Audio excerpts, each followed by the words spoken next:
Everyone, good morning. তোমরা সবাই কেমন আছো? আশা করছি তোমরা সবাই খুব ভালো আছো। আমিও খুব ভালো আছি। আমি শীতঋতুতে চলে এসেছি তোমাদের জন্য আরও একটি নতুন ব্লগ নিয়ে।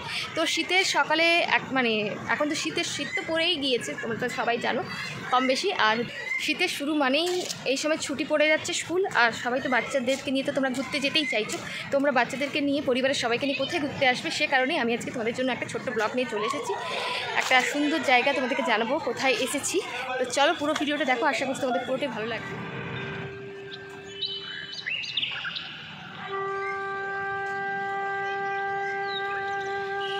দেখো মামনকে নিয়ে খুব সুন্দর একটা পরিবেশ একদম। এটা কি এলিফ্যান্টের কাছে গিয়েছো? যাও এলিফ্যান্টটাকে একটু আদর করে এসো, যাও এসো এসো এসো। এই দেখ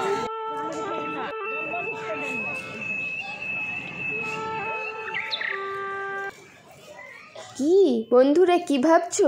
এত সুন্দর পরিবেশ দেখে তোমাদের কি মনে হচ্ছে? আমার তো একটা কথাই কিন্তু মাথায় আসছে, এত সুন্দর পরিবেশ, এখানে কিন্তু জমিয়েই কিন্তু পরিবারের সাথে এসে পিকনিক করা যাবে, তাই তো? তোমাদের মাথাতে কি আসছে সেটাও কিন্তু অবশ্যই জানিও। আর আমার মাম্মাম তো জিরাফগুলোকে দেখে কিন্তু ভয়ই পেয়ে গিয়েছে। আর এই জায়গাটা দেখে তো আমি প্রথমে অবাকই হয়ে গিয়েছিলাম। এটা হচ্ছে রেন ফরেস্ট, দেখতেই পাচ্ছ যে চারিদিক থেকে কিন্তু বৃষ্টি পড়ছে। ছুটিতে এরকম পরিবারের সাথে বাচ্চাদেরকে নিয়ে ঘুরতে আসতেই চাও, তোমরাও কিন্তু এই ছোট্ট প্ল্যানটা কিন্তু করে ফেলতেই পারো আমাদের মতো। চল, এই হলো রেন ফরেস্ট, তোমাদের সাথে তো শেয়ার করলাম। আর ওদিকে রয়েছে একটা বেশ সুন্দর টেরাকোটার মন্দির। একটু ওগুলো নেওয়া যাবে না, ওগুলো ঝাল আছে, লঙ্কা দেওয়া লঙ্কা দেওয়া।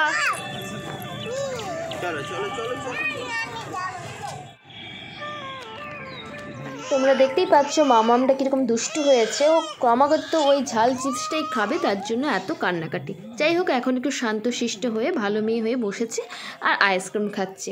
আমরা এখানে একটু কিছুক্ষণ সময় নিয়ে একটু খাওয়া দাওয়া করে নিই, তারপর আবার ঘুরতে বেরিয়ে পড়বো। এখন আমরা খাওয়া দাওয়া সেরে নিয়ে এখন বেরিয়ে পড়েছি। পুরো জায়গাটা ঘুরে দেখব আর তোমাদেরকে ঘুরে দেখাবো।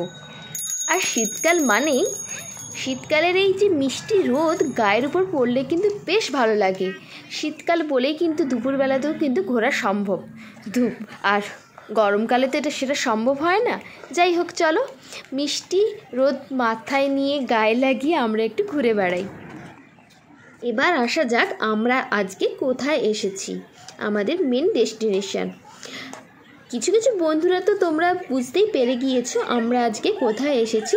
তো চলো আর বনিতা না করে একদম সরাসরি চলে আসি। আজ আমরা চলে এসেছি ইকো পার্কে।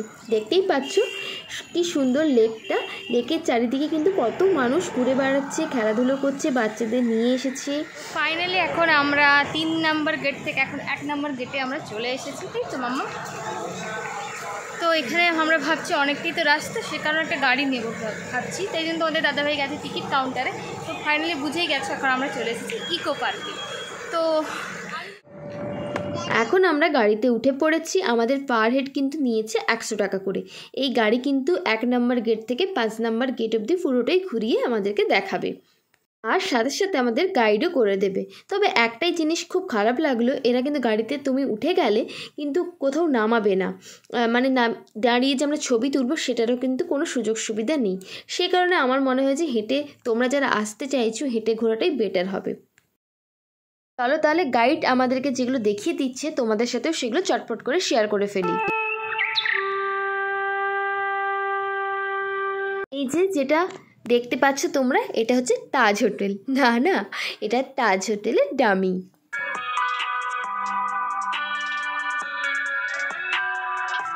এখন আমরা চলে এসেছি প্যারিসে। দেখতেই পাচ্ছ সামনেই কিন্তু খাড়া হয়ে আছে আইফেল টাওয়ার। এবার যেটা আমরা দেখতে পাচ্ছি ওই যে দূরে রয়েছে সোলার মিউজিয়াম, ওটা নতুন হয়েছে। এবার যেটা আমাদের চোখে পড়েছে এটা হলো রোজ গার্ডেন, আর তার ঠিক অপোজিটেই রয়েছে, মানে আমাদের বাঁ দিকে রয়েছে 72 রকম ফলের বাগান রয়েছে এখানে। রোজ গার্ডেন বাঁকুড়া বিষ্ণুপুরে টেরাকোটা। আর ওই যে যাওয়ার সময় দেখেছিলাম, এটা ওরা বললো বাঁকুড়া বিষ্ণুপুরের আদলে টেরাকোটার মন্দির গড়া হয়েছে। আর এখানে তো তোমাদেরকে আগেই শেয়ার করে ফেলেছি রেন ফরেস্ট, আর এটা হচ্ছে ব্যাম্বো গার্ডেন।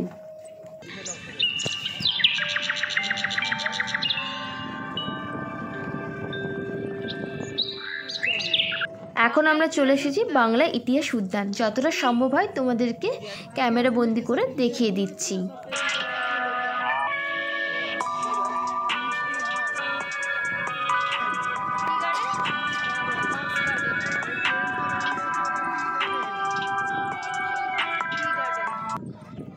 দূরে রয়েছে টি গার্ডেন, সেটা তোমাদেরকে দেখাতে পারলাম না। ওই যে একটাই অসুবিধা হয়েছে, গাড়িতে উঠে পড়লে তোমরা কোথাও আর নামতে পারবে না। এজন্যই যাদের সম্ভব হবে তারা হেঁটে ঘোরাই ভালো। আর ওই যে অপর দিকে রয়েছে বাটারফ্লাই গার্ডেন। বিশ্ব বাংলা গেট। এখন আমরা চলে এসেছি 4 নম্বর গেটে। এখানে রয়েছে 7 ওয়ান্ডার্স। তো আমরা ভাবলাম এখানে নেমেই পড়ি, কারণ বাকি পথটা আমরা হেঁটেই চলে যাব। এই গাড়িতে করে ঘুরতে থাকলে কোথাও আর কিছু ঘোরাই যাবে না। যাই হোক, চলো তাহলে। এখানে কিন্তু টিকিট কেটে ঢুকতে হবে।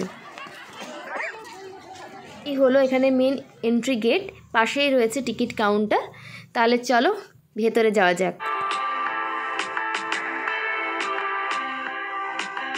কি ভাবছো তোমরা তাহলে? দেখে তো আমার বেশ অন্যরকম ফিলিংস হচ্ছে, মনে হচ্ছে আমরা মিশরে চলে এসেছি। আর দেখতেই পাচ্ছ চারিদিকে রয়েছে অসংখ্য পিরামিড।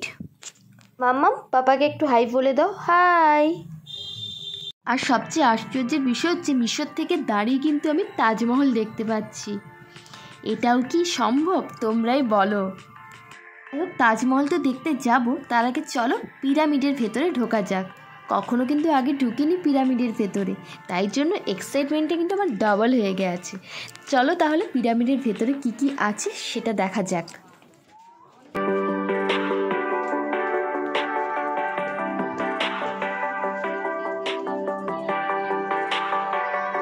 ঢুকেই দেখতে পেলাম যেটা, ভেতরটা কিন্তু বেশ অন্ধকার অন্ধকার ছিল। আর যেখানটা এখন আমরা ঢুকেছি লাইটিং তো রয়েছে। আর দেখতেই পাচ্ছ দেওয়ালে রয়েছে অনেক রকম ঐতিহাসিক চিত্রপট রয়েছে।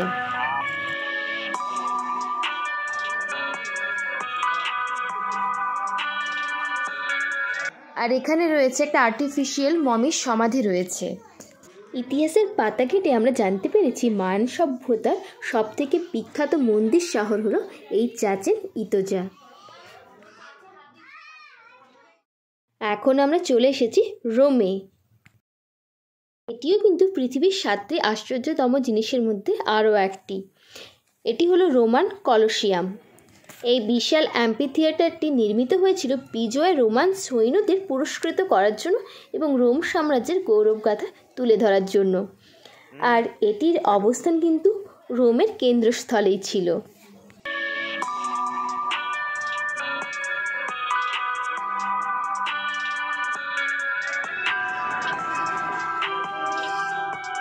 এখন এবার যাচ্ছি চীনের প্রাচীর দেখতে।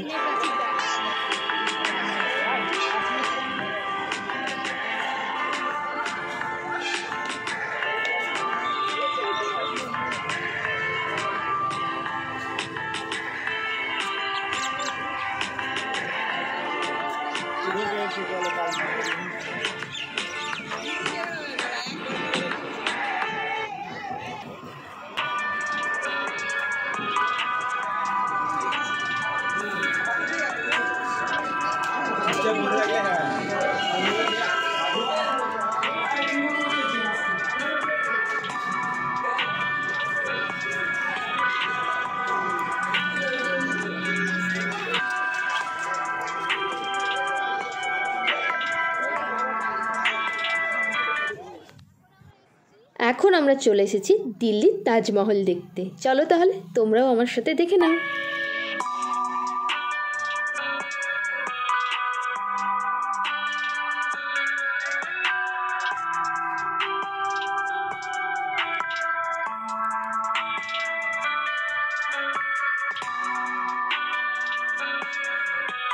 আর এটা নিয়ে তো কিছু বলার নেই, কম বেশি সবাই তোমরা তাজমহল সম্পর্কে জানো। শাহজাহান ভালোবেসে তার স্ত্রী মমতাজের জন্য এটি বানিয়েছিল। আর এখন দেখো, এটা পৃথিবীর শ্রেষ্ঠতম নিদর্শন।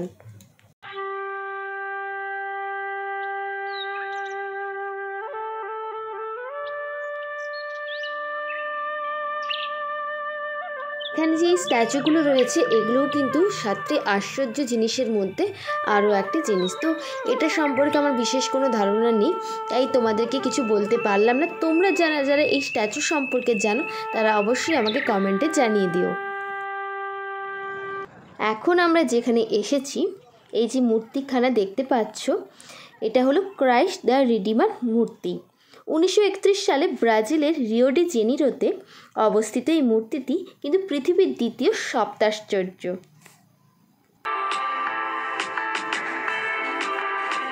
এখন চলে এসেছি আমরা গ্রিকে। তো এটা যে তোমরা দেখতে পাচ্ছ এটা রয়েছে একটা নাট্যশালা। তোমাদেরকে আগে ভেতরটা দেখিয়ে দিই, তারপরে আস্তে আস্তে তোমাদেরকে বাইরের দিকে নিয়ে যাচ্ছি।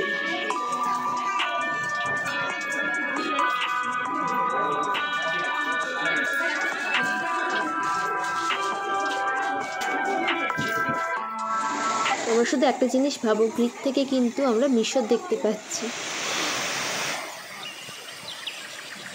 পাশেই রয়েছে খুব সুন্দর একখানা ঝর্ণা, পরিবেশটা তো খুবই সুন্দর। তো চলো এবার কোথায় এসেছি সেটা তোমাদেরকে বলি। এটি গ্রিকো ও রোমান শৈলীর অনুকরণে এই নাট্যশালা তৈরি করা হয়েছিল, আর এখানে 4000 দর্শকের কিন্তু বসার জায়গার ব্যবস্থা করা হয়েছিল। মোটামুটিভাবে তোমাদের তো এখানটা ভালো করে ঘুরিয়ে দেখালাম। তোমরা অবশ্যই কমেন্টস করে জানিও আমার ভিডিওটা তোমাদের কেমন লাগলো, বিশেষত এই পার্টটা কেমন লাগলো। যাই হোক, ঘোরাঘুরি কমপ্লিট আমাদের। ভেবেছিলাম যে সোলার মিউজিয়ামটা দেখব, কিন্তু আর আজকে দেখা হলো না, কারণ অনেকটাই ঘোরা হয়ে গিয়েছে। এই মুহূর্তে প্রায় সন্ধ্যা হয়ে এলো, বাড়ি ফিরতে হবে, সে কারণে। আজ আমরা এসেছিলাম ইকো পার্কে। মোটামুটিভাবে আমাদের ঘোরা কমপ্লিট।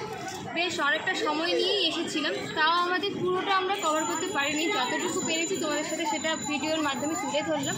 আশা করছি আজকের ব্লগটাও তোমাদের খুব ভালো লাগবে। ভালো লাগলে অবশ্যই আমার ভিডিওটা একটা লাইক আর কমেন্ট করে দিও। আর যারা আমার চ্যানেলে এখন নতুন তারা প্লিজ 5 টাকা বেল আইকনটা ক্লিক করে রেখে তারা সবার আগে নোটিফিকেশনটা তোমরাই পাবে। তো চলো বন্ধুরা, আজকের জন্য এখানেই বিদায়, টাটা, দেখা হচ্ছে নতুন কোনো ব্লগ। ও হ্যাঁ, এই যে দেখতে পাচ্ছ এটা হলো মিষ্টি হাব। এটাও কিন্তু ইকো পার্কেরই একটা অংশ। এখানে এলে কিন্তু অবশ্যই তোমরা একবার হলে মিষ্টি হাবে এসো, কারণ এটা শুনেছি খুবই ফেমাস। তো আমাদের এবারে যা হলো না, নেক্সট টাইম নিশ্চয়ই আমরা এখানে ঢুকবো। তোমরা সবাই ভালো থেকো, সুস্থ থেকো, দেখা হচ্ছে নতুন কোনো ব্লগে, টাটা।